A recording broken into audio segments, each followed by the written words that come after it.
Alright, so my eyeballs are bothering me, everything is irritating me, but I swore up and down that I would make these videos for an extremely good friend of mine.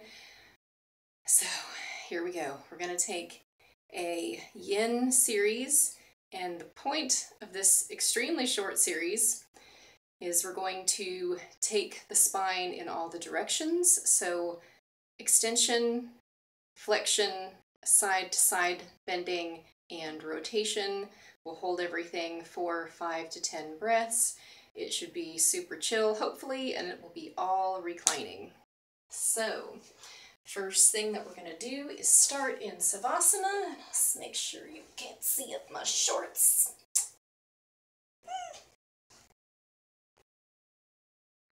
Alrighty.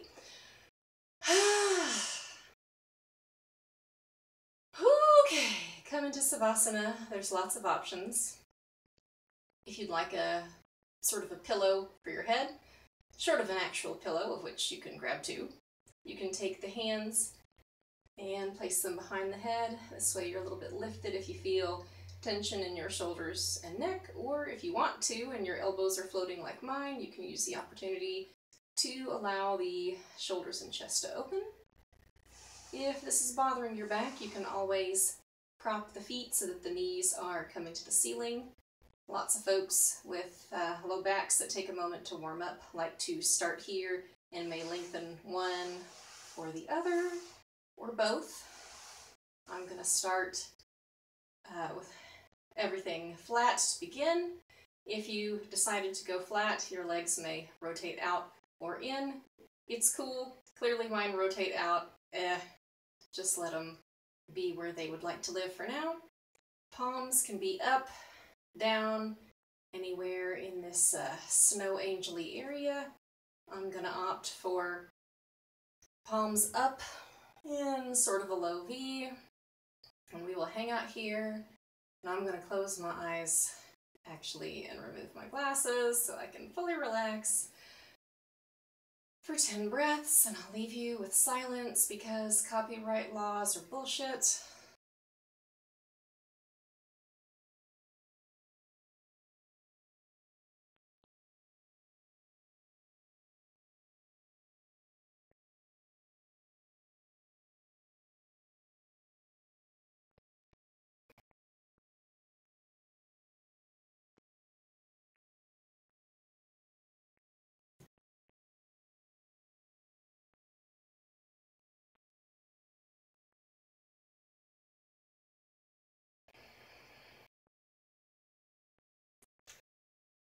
Now, from our Savasana,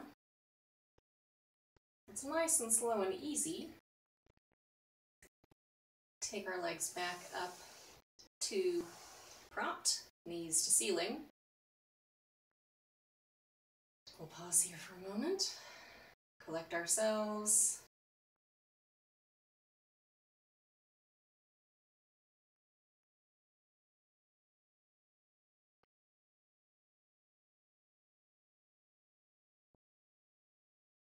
And then we can float the legs in for a knee squeeze. We can interlace the fingers or take hold of the wrists. I actually can't take hold of the wrists, so fingers works. Many people like to rock in and out, or side to side, or draw circles one way or the other. All fairly small movements. Honestly, it's been a day. I'm just gonna sit here in my ball and just sit here in my ball.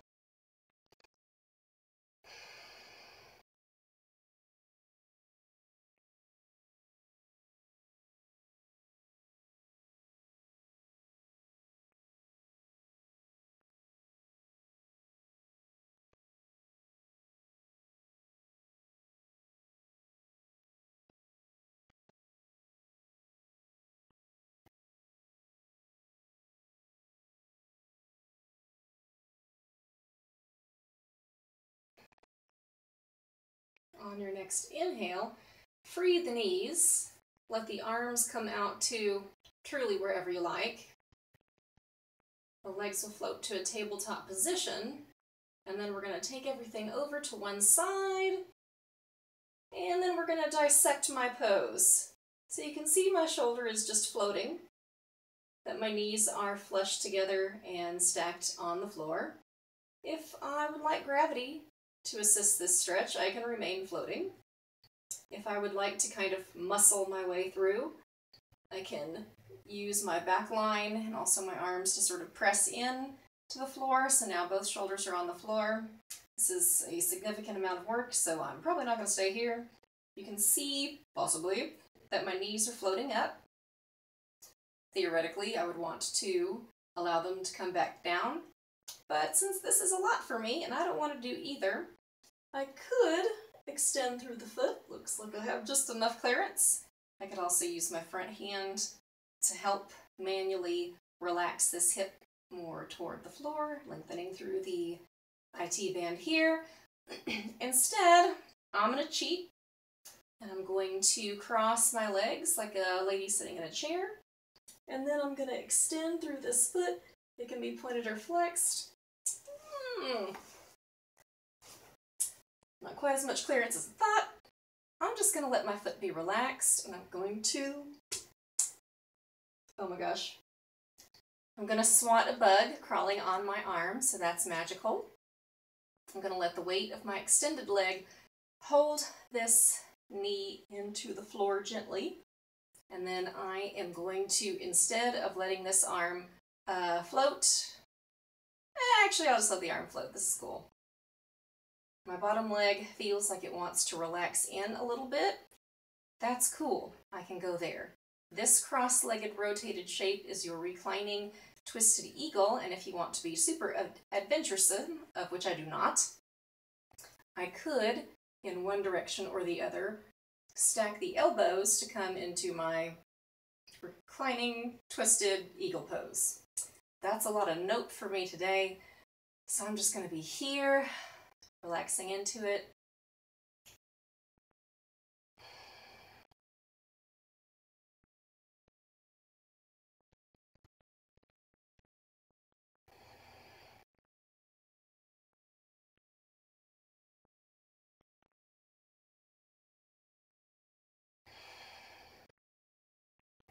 And then to come out, I'm going to untangle my legs and let the knees come back in to a tabletop position.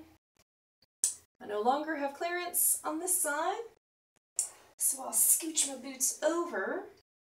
Still in my tabletop position, I'm going to take a break and just hold my knees in for a couple of breaths, collect my life.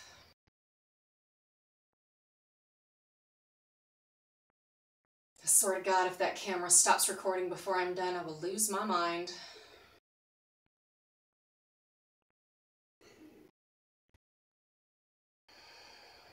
We'll take one more breath here.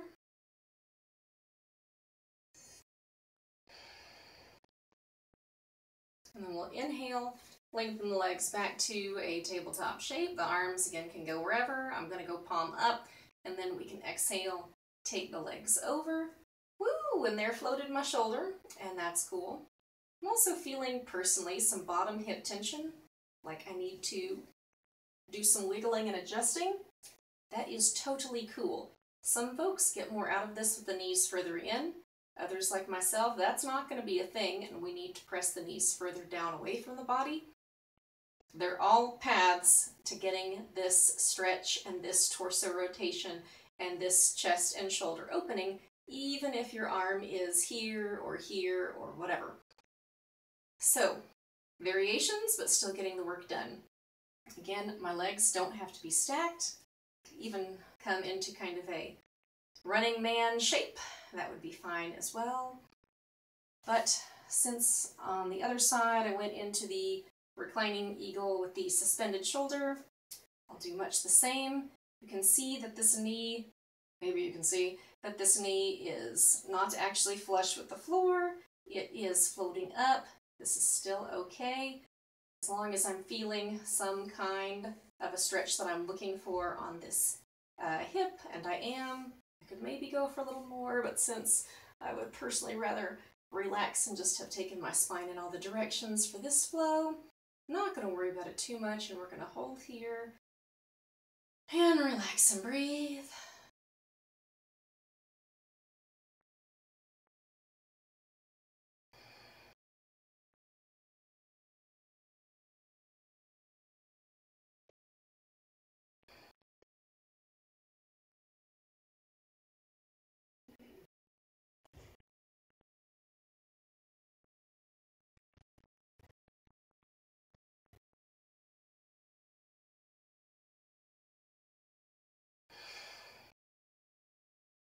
then we'll untangle our legs on an inhale, and then exhale, take them back up to tabletop. And then we're going to give them a brief squeeze. One last time just to collect ourselves.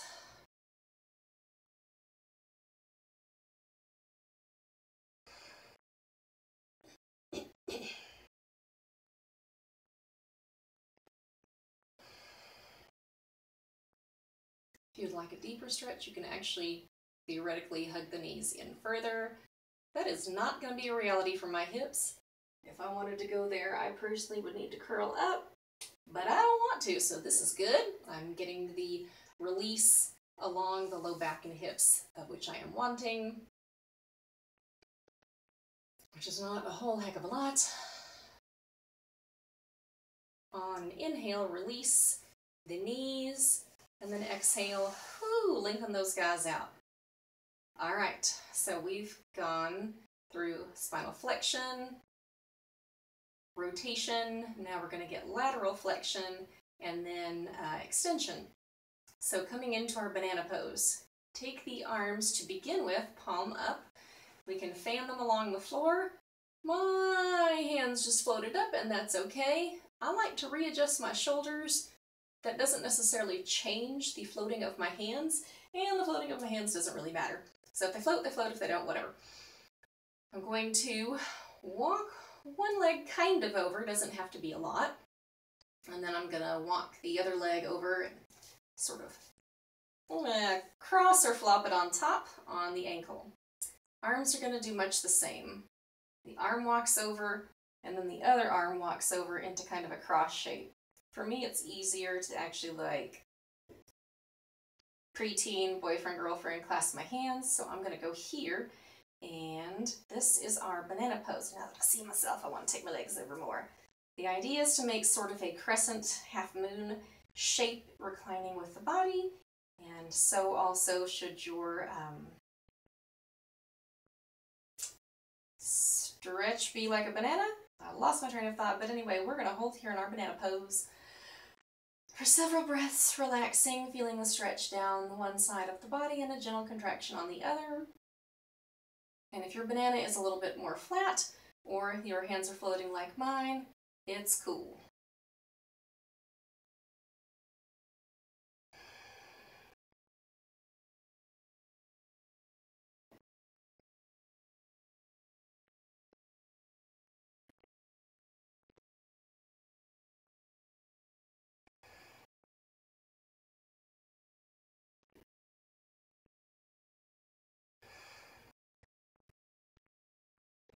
From our banana here, if your clasps, let's unlock those.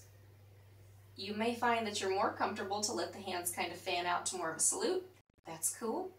And then we can take those legs and walk them back to center for a moment, and then we'll take the banana on the other side. So the legs take a giant step over. Yep. And then the arms, or the wrists rather, follow suit. And I'm going to clasp my hands. Oh, and this is my tighter side, so that's cool.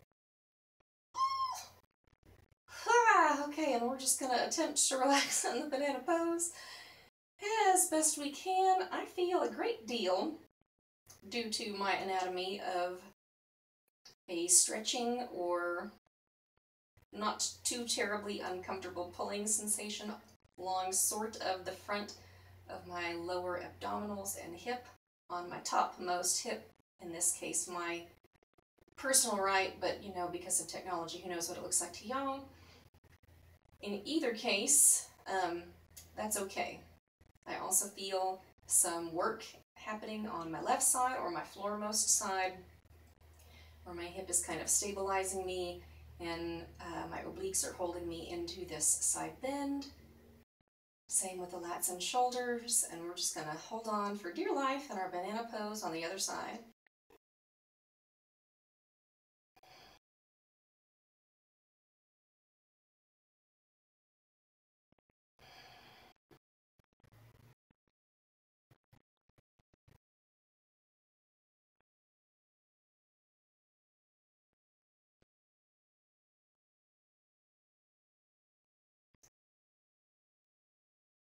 And it must be working because I just yawned. So on that note, if your hands are clasped, we can untangle those. Let the arms kind of float on their own to a more neutral shape, and then we'll sort of step the legs back. All right, I'm gonna need to turn to somewhat more of a side profile to show you where we're going. We're gonna go into a restorative-ish final pose. So I'll set you up, I'll breathe with you for 5 breaths, and then you're welcome to stay there for as little as long as you like. But where this is gonna go is, traditionally, the hands are palm down, the shoulders are relaxed and sturdy into the mat. The hands, that's how tired I am. The feet are in line with the sits bones, knees to ceiling and bent. Some of us, me, can kind of stay in this position and pull and feel our pelvis give some resistance into the floor at our sacrum. So like, there's your low back where you have your little curve sensation here, and then there's like sort of your landing spot where it's the back of your hips, not like your back on the mat. I can feel some tractioning happening there, and that's enough for me. I can be here, and this is a restorative bridge pose for me. I'm done! And additionally, I can do anything I want with my arms, as long as I feel good about it. You get the idea. So, or I can even leave them on the hips. However, just in case you guys would like some options, I say you guys, friend, it's really you. But if you have a yoga blog and or books or what have you, you can come to basically the same position. You'll press into your hands and shoulders, so all this stabilizes and presses down so that you can lift the hips just as much as you need to slide the block underneath. And then once I get the block underneath me, I personally actually have to do a little bit more adjusting so that I'm comfortable, because restorative yoga is, does it feel good? Then you're doing it right. So if you get to here and you're like, that super sucks, ta-da, just come back here, because being uncomfortable in a restorative pose completely misses the point, and everybody's body is different. So please experiment with your restorative poses. But for this bridge pose, I've elected to prop my hips with a block. My legs, in a perfect world, want to be parallel. I don't know about that. Actually, my hips feel pretty tight, so for me personally, I'm actually going to lengthen my legs. This one takes some doing, and if this is your first time to ever see this with the legs long and the brick, I'd like to caution you against going for it until you feel like you really know your body. But I just heard a lot today, and I'm being honest. So if this is kind of your first go, try this out, see how you like it. Relax here, or where have you with the arms. I'm going to go here, woo, and we're going to hold together for 5 breaths.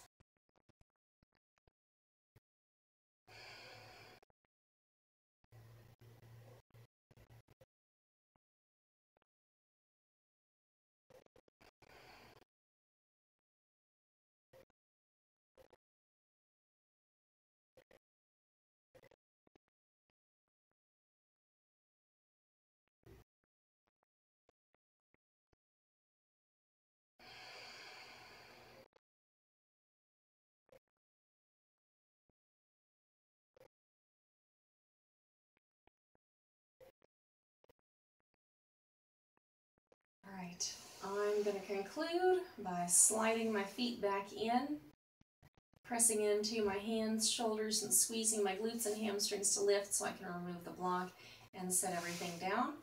If you were on a block for any reason, I may have you just stay here for a couple of breaths, let everything kind of sort itself out.